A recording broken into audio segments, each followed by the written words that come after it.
ह्याला म्हणतात देवी घालवण्याचं जागरण. नमस्कार, मी रिचा. वाड्याला मामाकडे माझ्या दादाचं लग्न आहे, म्हणून येत्या काही दिवसांमध्ये वाड्या बाजूला लग्नाआधी आणि लग्नाच्या वेळेला केल्या जाणाऱ्या किंवा प्रचलित असलेल्या रीती आणि पद्धती मी मिनी व्लॉग्समध्ये शेअर करणार आहे. देवी घालवायचं जागरण हे लग्नाला 4 दिवस बाकी असताना केलं जात आहे. इथे देवी म्हणजेच कांजिणं किंवा चिकनपॉक्स असा रेफरन्स आहे.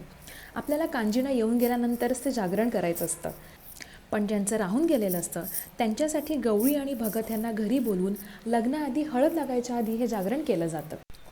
नवरदेवासोबतच जर कुटुंबातल्या मुलांचंसुद्धा देवी घालवायचं राहून गेलेलं असेल तर त्यांनासुद्धा त्यांच्यासोबतच बसवलं जातं.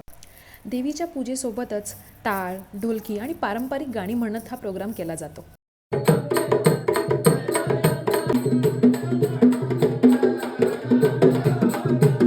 सुपारी, विड्याची पानं, चाफ्याची फुलं, फळं असा काहीसा देवीचा घट मांडला जातो आणि कडुलिंबाच्या पानांनी देवी शांत केली जाते किंवा उतरवली जाते.